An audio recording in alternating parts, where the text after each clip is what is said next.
And good morning, everybody. Welcome. Hot Takes, Goodman and Haertl. Bruce, how are you this morning? I'm well, Eric, and you? Big surprise yesterday. I was very, very excited.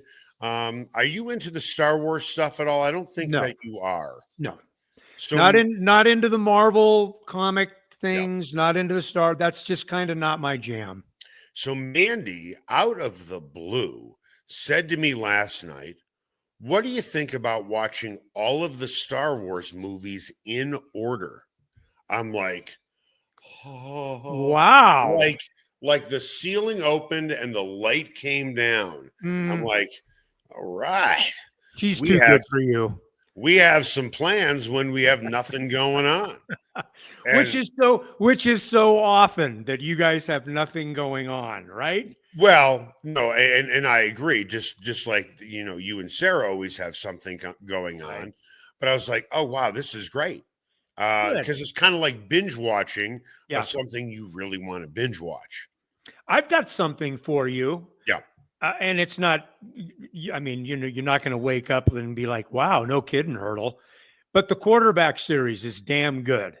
If you haven't, and I was kind of like that. It was like, okay, do I really need this?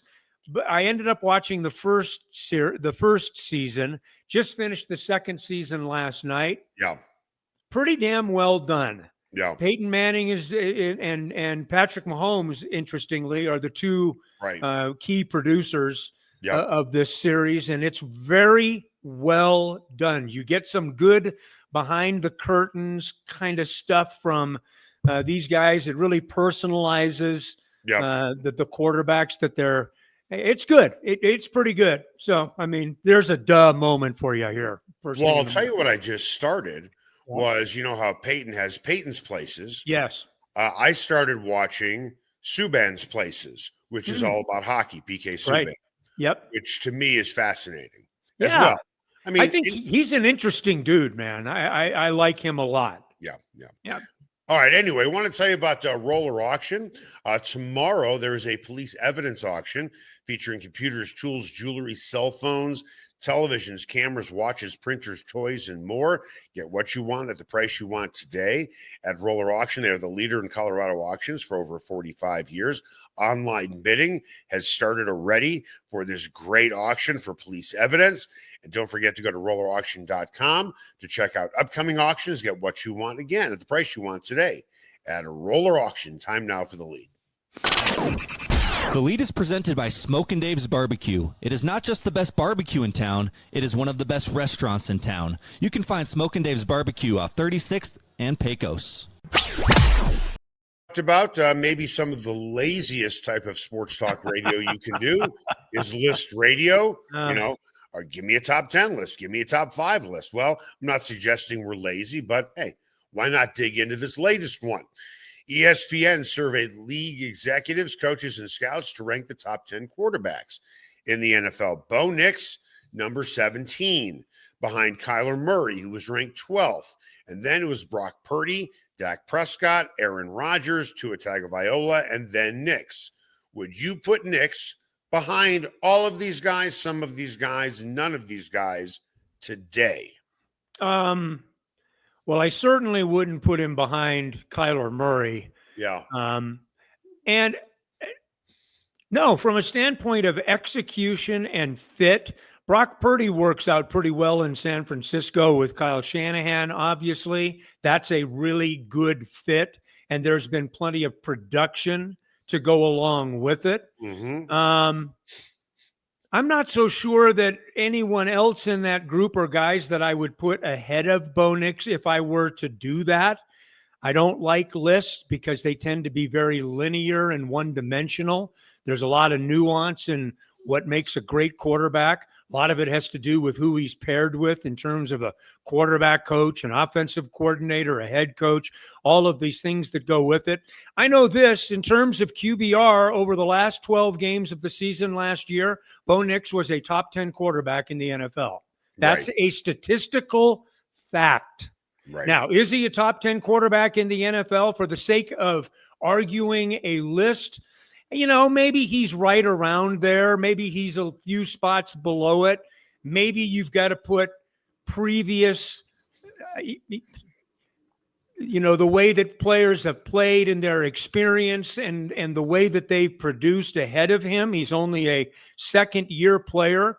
I don't dig deep into things like fantasy numbers, Eric. I'm not much of a fantasy football player guy, but I did notice yesterday in some of the initial rankings that came out for quarterbacks, Bo Nix is number 8. Now, take that for what it's worth. It's fantasy football stuff. But having said it, those guys do pretty deep dives. I'm not going to give them too much credit, and I'm not saying that 8 suits the purpose of my argument. I'm just saying that I think pretty highly of Bo Nix, and I'd have him somewhere around 10, 11, something in that area. Here's the bottom line. This is 100% subjective in this sense. Sure it is. It's kind of like saying, who's the MVP, but what's your metric for MVP? Yeah. Is your MVP the best player in the league? Is your MVP, the way you want to look at it? Is it a guy that if you take him off your team isn't very good? So there are a lot of different ways to look at the MVP. So let's just use one guy as an example. Can anyone out there sell me on the idea that Aaron Rodgers was a better quarterback than Bo Nix last year? Not even Aaron Rodgers would make that argument for you. Would anybody argue that just by watching games alone, that Patrick Mahomes was the best quarterback last year? No reasonable person would ever say that. Do I think Patrick Mahomes might be the greatest quarterback to ever play the game? I would try and make that argument all day. Yes, over Tom Brady. But how are you putting together this list? Is it what you did last year? Is it what you have done historically? Is it how many Super Bowl wins do you have? Yeah. Is it how many playoff wins do you have? Is it you haven't been to a Super Bowl yet? So let's look at the top 10 list. And I think what I just said will flush that out. Right. Patrick Mahomes was number 1. Josh Allen, number 2. Can't really argue that. No. Joe Burrow, number 3. Hard to argue that. You bet. But Lamar Jackson, a 2-time MVP, number 4, behind Burrow, I'm not so sure about that. But then again, Joe Burrow has been to a Super Bowl. Lamar Jackson has not. Yeah. And he hasn't been great. He hasn't been 2-time MVP in all of his playoff games. That's probably why he's 4. Yeah. So then if you're going to base it on playoff wins, if you're going to base it on you haven't been to enough Super Bowls, if you're going to base it on stats only, well, if you're going to base it on stats only, then it does make sense to me that Jaden Daniels going into his second year is number 5. How does Jaden Daniels move up that high? He moves up that high if you're ranking it basically on what one guy did only last season. Who was a better quarterback last season? Jaden Daniels was better than Patrick Mahomes. And that's what I'm referring to. Yep. By the way, Stafford, number 6, Herbert, number 7, Goff, number 8, Hurts, number 9, and Baker Mayfield, number 10. So with Daniels being number 5, does it seem like Nix finished 17th because his body of work isn't as accomplished as the guys in front of him, and he didn't have this basically record-setting rookie season like Jaden Daniels? Yeah, I mean, I would encapsulate it just like that. I mean, yeah. I really would. and again, numbers assigned to a quarterback in the grand scheme of things mean nothing, but right. They're great fodder for this time of the year. Right. And it's fun to kind of, I mean, in that top 10, I'll ask you right now, would you take Baker Mayfield over Bo Nix in their current situations? No. I wouldn't either. But that doesn't necessarily mean to me that Bo Nix is a top 10 quarterback, right? I would take Bo Nix. Yes. For a number of reasons. Number 1, age. Number 2, salary. Number 3, it just seems like the perfect marriage. It is Tom Hanks and Kelly Preston. It is Eric Goodman and Amanda Hume. It is Bruce Haertl and his beautiful wife, Sarah. A right marriage, a marriage that works really, really well. Yes. Although I do believe Baker Mayfield would be a great fit for Sean Payton. And I know that Sean Payton is very fond of Baker Mayfield. I didn't mean to go down this rabbit hole. You picked up Baker Mayfield, but I understand exactly what you mean. Yeah, I mean, right. And I like Baker Mayfield and what he brings to it. He's a competitive son of a gun. He's a skilled guy. Guys obviously love playing with him. He's that kind of leader. So, I mean, there's a lot of things that you can like about Baker Mayfield. Just in terms of who I'd rather have, it would be Bo Nix. But that's neither here nor there. The question for Bo Nix, and it's really not even a question for Bo Nix. He's going to evolve as he evolves. But will he be an easy discussion for a top 10 quarterback sometime during the course of the season? If he is being viewed outside the special club, the top 10 club, will he do enough early on in the season to be viewed as a top 10 guy? Even if the metrics say that he is a top 10 guy. And Eric, I think that you and I both feel like statistically, and it's not all about metrics and numbers and things like that. It's not. There are other intangibles that go with being a really good to great quarterback. But Bo Nix had really good numbers and metrics last year. If he improves on those metrics, maybe the most important being wins and losses, and he had 10 of them wins last year. If you get that combination going, it's going to be hard to keep the perception, and this is all it is, it's a perception of him being outside the top 10. I think if he's 17 right now, I think he's 17 with a bullet. Yes. I mean, sometimes these lists can also be a lifetime achievement award. Yes, good call. Okay. Aaron Rodgers didn't win a lot of games last year. He wasn't particularly good by Aaron Rodgers standards. So how in the world do you put him ahead of Bo Nix? So using your words, with a bullet, it doesn't matter how you start the race. It's how you finish the race. Yeah. And right now, I like Bo Nix's positioning where he is at on that list, because I think he will shoot up. Just for fun, let's play this game. Who would you rather have as your quarterback of the Denver Broncos? Okay? Of the Denver Broncos. All right. I'm going to go through all 16. We're going to see how many we pick to go ahead. Would you rather have Mahomes or Nix? Mahomes. Allen or Nix? Allen. Yeah, of course. But yeah, I mean, right. Come on. Let's be real here. Okay? Well, that's what I answered. Burrow or Nix? Burrow. Oh, yeah. Okay. Yeah. Lamar Jackson. Lamar Jackson. I mean, I don't think that there's much to choose from, but I take Nix. I don't want a guy who puts his career in danger. Mm-hmm. Historically, how many guys have won Super Bowls that have run for over 600 yards in a regular season? One guy, Russell Wilson. And we had him. What's that? And we had him. The Broncos had him. Well, a little later on in his career. Right. And I know it sounds dumb to take Bo Nix over Lamar Jackson, but again, this is my metric. It's the same thing with Jaden Daniels.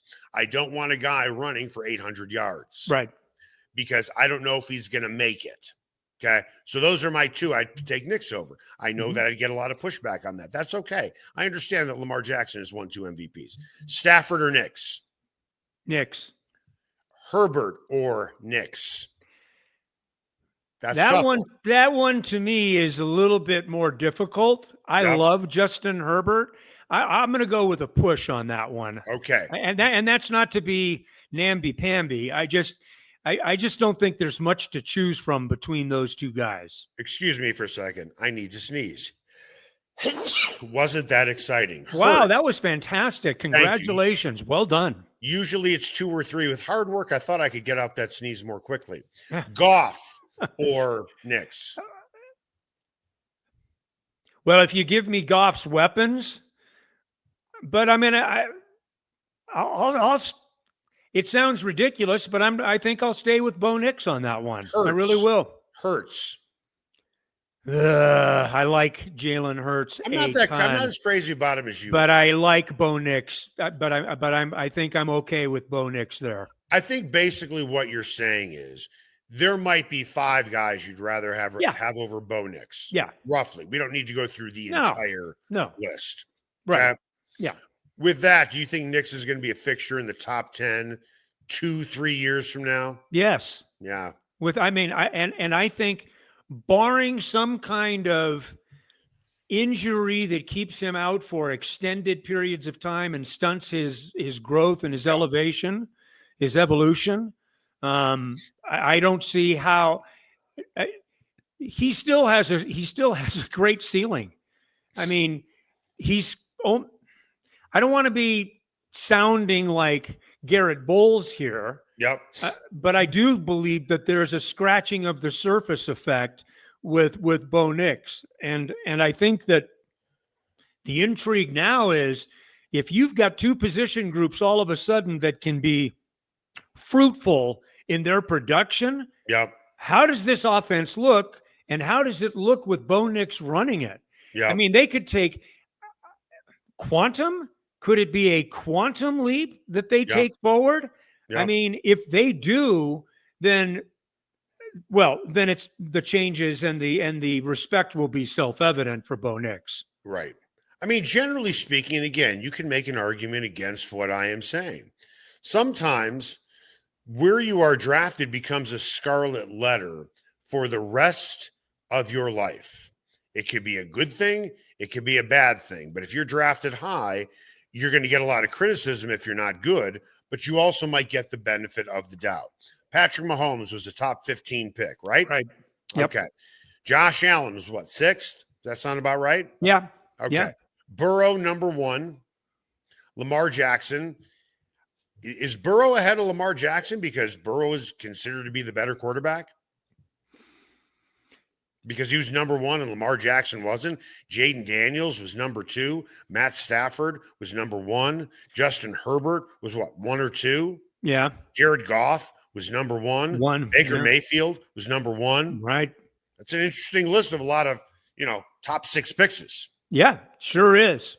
I mean, Joe Burrow. I think the reason why I'm bringing that up is in a vacuum, being the 12th overall pick in a draft is considered pretty good. But it's not considered pretty good when you're the 6th quarterback of those 12. And that has a stigma to it. Well, it does when you have lists being prepared by plenty of the guys that missed on them. Yeah. Right? I mean, that's the human factor. It's the slow recognition of a player that maybe your work didn't reflect the production that this kid is capable of. I know what I'm saying is probably a little bit into the weeds, but the light bulb, listen, I think Nix has a chance to be not good, but really good. Yeah, me too. I just do. It's just kind of a gut feeling that you have, and maybe my gut feeling is, going to be wrong on this, but the national media isn't around to catch the nuance of the phrase, and I'm putting a lot of stock in this. When Bo Nix said in OTAs, and he was asked the question, about the offense, and he said, I'm not really thinking about the offense. I'm not really thinking about footwork. I'm just concentrating on reading defenses. That is an enormous step. Sure. And how many quarterbacks not only say that early, but say it at all over the course of their careers? I would have, if I had to guess, I know this isn't a fair comparison. Drew Lock today is not at that point. Tim Tebow was never at that point. No. Most quarterbacks are never at that point where they're so confident in their offense, specifically after 1 year, and now all they're doing is worried about reading defenses. That is a quick ascension. That is warp speed, moving up the food chain on the educational ladder, where suddenly you go from, first grade as a rookie, and now suddenly you're starting middle school in your second year. Well, I'll say this, and it may sound hot take-ish. He's a top 10 processor, period. Yeah. I mean, that to me is not even debatable. Right. His ability to process, to think quickly at the various stages of a play unfolding, getting the play called, getting to the line of scrimmage, surveying the formation, surveying what the defense gives you, making checks or audibles at the line of scrimmage, all of your pre-snap looks that you need to make, then the snap, then how you execute once. There are so many moving parts. I have total confidence in the statement that Bo Nix is a top 10 processor. Now, if you have the skill set that goes with that, then you don't even have to use the term, Eric. It's a feeling, a gut feeling that you have. If you're a top 10 processor with a top 15 skill set or a top 12 or a top 10 skill set, it makes you one of the best quarterbacks in the game right now. Okay, so we just talked about a list. Everybody likes to put together a list. Everybody likes to be asked to be voting on a list. Well, there's one group of guys and gals who put together a list last year, and it was so incredibly inaccurate and bad, they were not asked to do it again. That's how off they were. The reason why we're telling you this, that group of people voted on Colorado. We'll explain next. Spice up your next night out at Nola, Jane, and Lodo. Authentic Cajun cuisine like andouille sausage gumbo with dirty rice, crawfish etouffee, as well as 6 different po' boys like soft-shell crab and shrimp. Come in before or after a game at Ball Arena. Host a party or party on their rooftop deck overlooking Market Street during happy hour from 11 a.m. to 5. Plus, Nola Jane caters, delivers, and the kitchen is open late night. Make Nola Jane your new favorite spot to eat, drink, and party like it's Mardi Gras. Ever wondered where city and county fleet vehicles go when they retire? Now's your chance to find out and score big. Imagine driving away with a great deal on a reliable vehicle. For over 45 years, Roller Auction has been the trusted source for government fleet vehicles and equipment. Trucks, SUVs, sedans, and more, all selling to the highest bidder. Don't miss out. Visit roller.bid/hot takes to get auction updates today. Your next vehicle could be just a click away. Everyone has their favorite sports bar. Mine, the Sportsbook Bar and Grill in Highlands Ranch in the DTC. Both locations are everything a sports bar should be. An upscale menu with 12 different burgers, outstanding wings, and my favorite, the Philly cheesesteak egg rolls. They've got every game on the NFL Sunday Ticket, MLB Extra Innings, NHL Center Ice, NBA League Pass, plus soccer, rugby, and UFC. Sportsbook is a hangout bar or great for private parties. The Sportsbook Bar and Grill in Highlands Ranch, the DTC, and coming soon to Parker. They are the sports bar. Ferguson's Heating and Cooling is the best in Denver, and their customers agree. Ferguson's has 165 5-star Google reviews, and here's one from Betsy. Highly professional, prompt, and honest. I switched to Ferguson's when I became aware my former company was trying to sell me a whole new system I didn't need. Ferguson's is an honest, working, family-owned business that'll give you a fair price, the highest quality parts and equipment, and they always show up on time. You can trust the Ferguson family like you trust your own family. Go to fergusonsheatingandcooling.com. Everyone has their favorite barbecue spot. Mine, Smokin' Dave's Barbecue and Brew. My favorites, slowly smoked ribs, smoked corned beef Reuben, smoked meatloaf with a portobello balsamic cream sauce.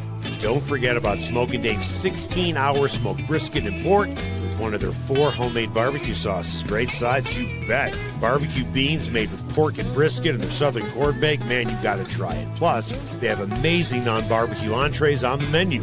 Go where I go, Smokin' Dave's Barbecue and Brew in North Denver. Sasquatch and Wildcard Casinos in Blackhawk have another incredible promotion. They'll be giving away a new Sea-Doo, 4-wheeler, or the cash award from the Big Wheel Spin plus $7,500 in cash. The grand prize drawing is the weekend of August 16th, and get finalist entries every 45 minutes from 10 a.m. to midnight during their daily cash drawing, with a locked-up jackpot of $100 or more. Sasquatch and Wildcard Casinos. Loose slots, great promotions, great food, and a family-owned casino that treats you like family. And welcome back. Hot Takes with Goodman and Haertl. Before we get to what's trending, want to tell you about Nola Jane. What a great place to go any time of the year, but specifically during the summer. Nola Jane, they're right off of Market Street, right down the street from Lodo. Or in Lodo, I should say, right down the street from Ball Arena. Stand on their rooftop deck. Suck down a hurricane that is not like the one that you will get in New Orleans, because that's loaded with sugar. It's really good. It gets you drunk fast, but this has real natural juices. Get a bowl of award-winning gumbo. If you love fish, this is a great place. The shrimp and grits, outstanding.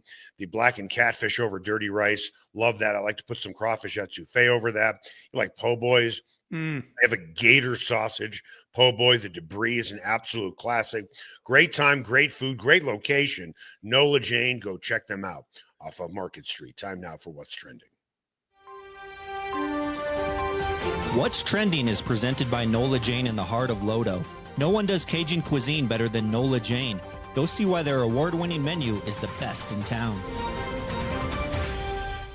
There's ever an argument not to trust the media on predictions, all you have to do is turn back the clock 1 year and see how the Big 12 media predicted the preseason poll for the Big 12 conference. It was so bad, and I don't know if there's a direct correlation. Their predictions, the Big 12 did not do a preseason media football ranking this year, and maybe it's a good thing. Last year, the media picked in order Utah, Kansas State, Oklahoma State, Kansas, and Arizona. Only K-State went to a bowl game. In the meantime, Arizona was picked to finish 16. They finished number 1. Colorado was picked 11th. They won 9 games. Do you think this is the reason the Big 12 media did not get the opportunity to vote on a preseason poll? The rest of the story is the media is generally very good at doing these polls. Yes. Last year was the first year of the whole Big 12 coming in. So you had all of these new partners and relationships. And I'm not making excuses. I'm just merely stating facts. And you had the imbalanced schedules. Not everybody's playing everyone, this, that, and the other thing. But more than anything, I would say this: there should be no preseason rankings for anything. There shouldn't be preseason rankings for the AP. The most silly thing that we do, and look, rankings are fun. We're doing lists this morning, and we're having fun doing it. It's really low-hanging fruit. It's great. I mean, it's good fodder. But you can't rank a top 25, which in this day and age is actually fairly important because it whole filters into the college football playoff dynamic and things that later on in the season really are important. But how the hell can you do that until week 3 or week 4 when you really have a good working knowledge of what a team looks like? Indiana came out of nowhere last year, right? Not many people saw that. That's what is part of what makes college football great, is stories like Indiana. I mean, it's like, who would have thunk it? Well, no Colorado. Colorado was a great story last year. No question about it. So, I've never been a fan of preseason polls. I think all you got to do is look at how many guys return on a team that finished high in a league from a year ago. Do you have your quarterback returning? And if you can check those boxes, chances are they're going to be a pretty good football team in the next year. But really, who cares? What difference does it make? Have you done a deep dive into Colorado this year? A deep dive? No, I know they have. No, I wouldn't say a deep dive. I have a fundamental working knowledge of their roster. Yes. Okay, then you're probably a good one to ask, although you've probably done a little too much research where you'll be able to answer this question probably better than most then. How many wins do you think the Buffs will have this year? I think they'll Quickly. I think they'll be in the 6 range, 6, 7, something like that. Now people will say to you, wait a minute, they came off of 9 wins. Everybody does know they lost Shedeur Sanders. Everybody does know they lost arguably the greatest all-around football player in college football history. I get that. Those are 2 huge misses this year that they didn't have last year, where both guys were major contributors. But did you know Colorado's only returning 6 starters? Yeah. 6 starters. So USA Today did a poll, and instead of the media, and it's K-State followed by Texas Tech, Arizona State. The Buffs are 10th. So you're probably thinking, how can a 10-win team, a team that looks like it's on the rise, good high school recruiting class, really good in the transfer portal, how in the world can they be 10th? How in the world can Vegas have them for their over-under at 6.5 wins?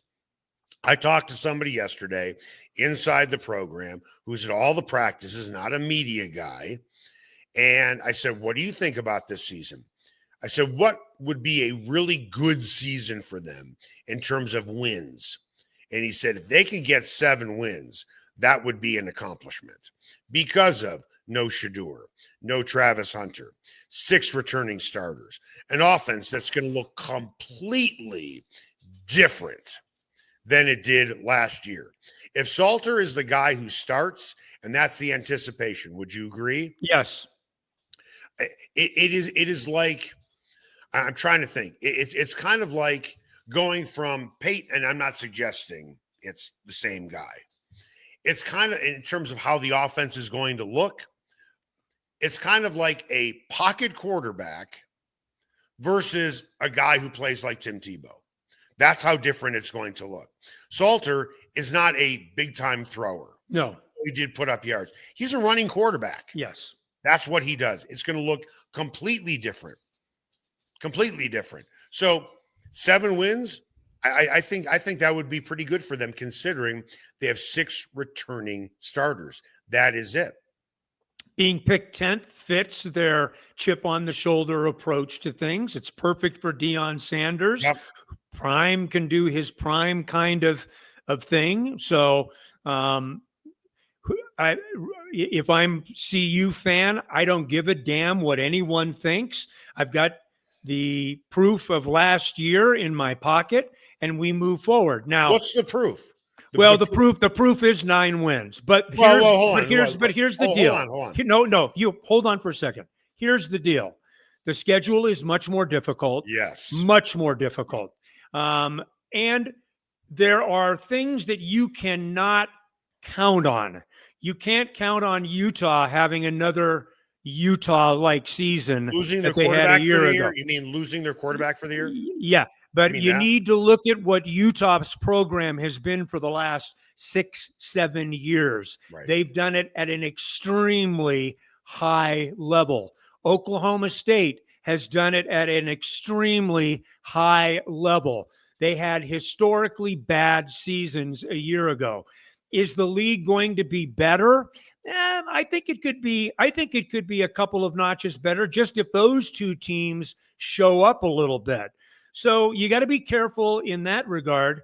But I'm very anxious and looking forward to seeing what Colorado looks like when you are putting so many new pieces on the board, trying to fit them into the jigsaw puzzle. And Eric, just like you've been talking, Salter or Lewis or Salter, when are we going to have a definition of that? I think Salter is the guy moving at least at the beginning of the season. Yeah. But what does the quarterback position look like minus Shedeur? It's going to look a hell of a lot different one way or the other. You know who really doesn't care about the Buffs being ranked 10th by USA Today? You know who really doesn't care that Shedeur Sanders is gone and Travis Hunter is gone and the returning 6 starters? The TV networks. The opening 3 games for Colorado this year will be on national television again. That will extend their streak from last year, in which every game was on national television. 3 of their opening 4 games are going to be on national television. The one that is not is against Wyoming. And it wouldn't surprise me if a small little digital company like Pornhub picks up the Wyoming game, because it is all about Colorado. Right. And it's the allure of Deion Sanders. Yes.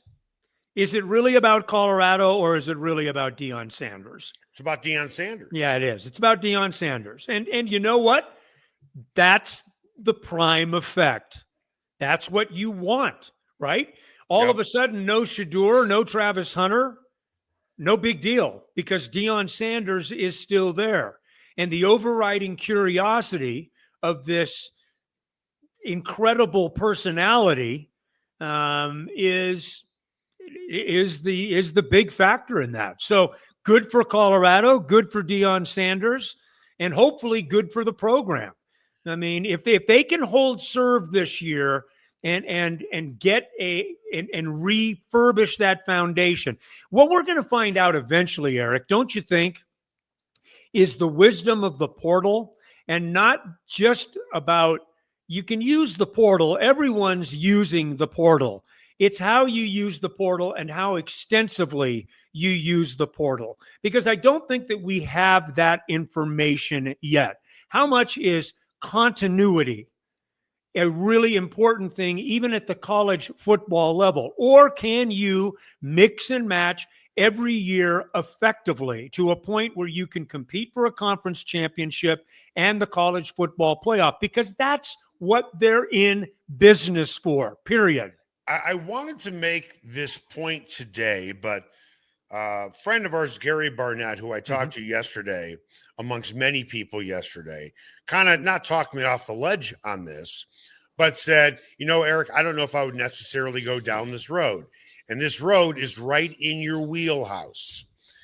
I tried to make a correlation between how Deion Sanders built Colorado. Last year, they had 42 new guys in the transfer portal.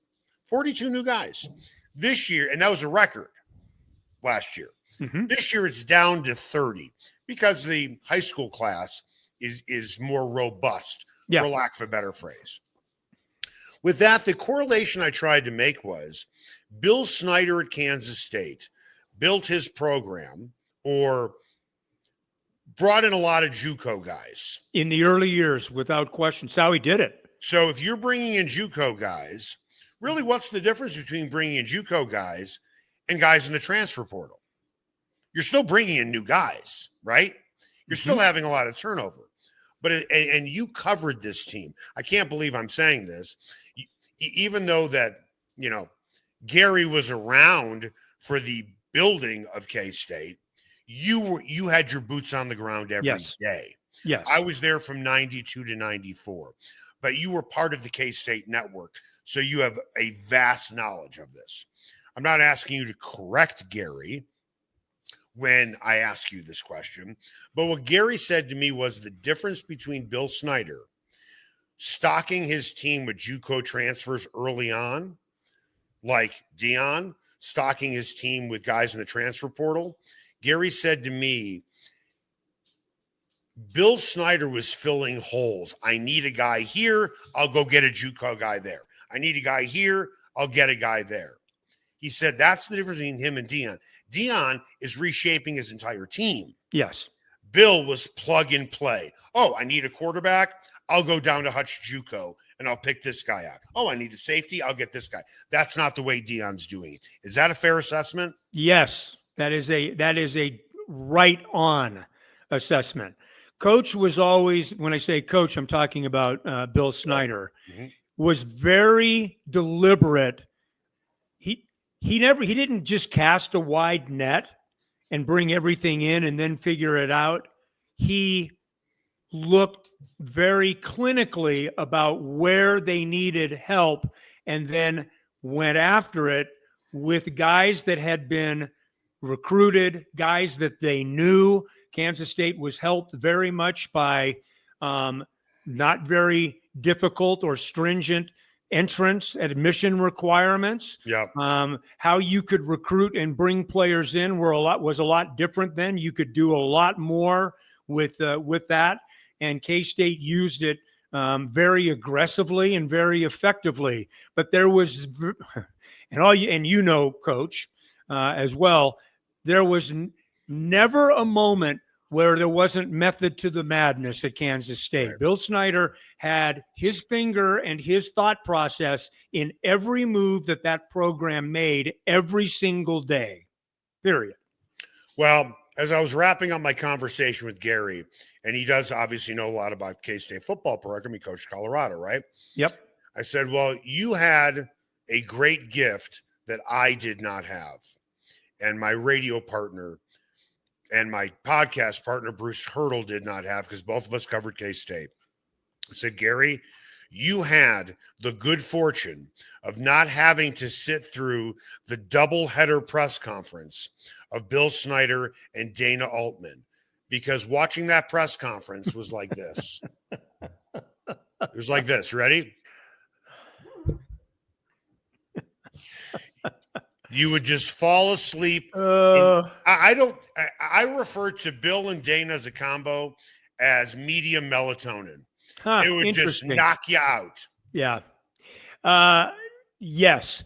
Bill got a lot better as he got older. Yeah. He was a much better storyteller, purveyor of wisdom. And Dana Altman was very much an acquired taste. Yeah. And I really got to like Dana a lot when he was at Creighton. And because he did an unbelievable job at Creighton and really built that program before Greg McDermott got there to continue it. But yes, they were two of the early on at the same time, they were two of the most milquetoast guys that you could have ever been around. I'm going to go so inside baseball on this, and you would literally have to go back and listen to press conferences when I say this.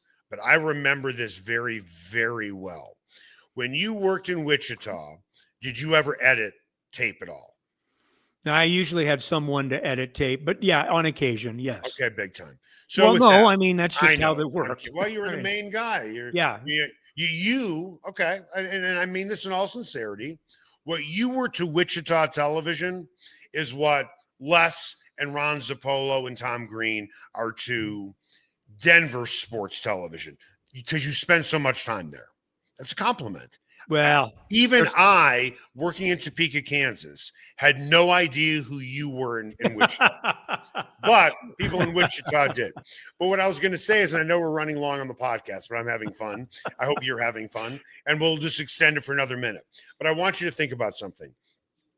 This was the worst part about covering a Bill Snyder press conference. It was a very hard press conference to cut up into a coherent 10 to 15 second soundbite, because with the way he talked, he would always end on an up. So usually if I said, okay, hot takes with Goodman and Haertl, cut right there, put it on television as your 15-second clip. How Bill would talk was hot takes with Goodman and Haertl with Bruce and Eric. It's going to be a great show today. And he would never give you a legitimate out. Do you know what I'm talking about? Yeah, because you're trying to edit sometimes two different pieces of audio that make sense together, and you got to take out a middle, but it doesn't sound right when you have that kind of end to a soundbite. Yeah, no, I totally get the challenge there. No question. So you want a 12-second soundbite, but because he's not giving you an out that makes sense, suddenly you just ran a 34-second soundbite. To find that out and all 34 seconds, while informational, you're just like, with that, anything else you want to wrap with? No, I'm just, I guess I'm looking forward a little to the All-Star game tonight. I'm going to ask myself this question beforehand. Am I going to watch more of the Nuggets Summer League game than I am of the All-Star game? Okay. That's my question for today. And I'm sure people will hang on that answer with bated breath. I'll let you know how it goes tomorrow, but I'm kind of thinking I'll watch more of the Nuggets. Well, okay. Here's the thing. I might watch a few minutes of Deron Holmes. Okay. That's my deal. Okay. I'm Yeah. not going to waste my time watching 2 exhibition games that mean Fair. nothing. Okay. Fair. Now, if you're going to tell me right now Hunter Goodman's going to hit a game-winning home run, I'm in. I'll watch the entire thing to see that. Yeah. Right. But on my docket tonight is, will we get through Clone Wars, my wife and I, in order to get to Sith? Oh, I forgot now that you guys are on the on the Star Wars staycation. Good for what's you guys. interesting is that should tell you that you are getting old, because I'm Yes. looking at the clock and I told that to you 45 minutes ago, and already you have forgotten. That's going to do it for us. Make it the best possible day you can.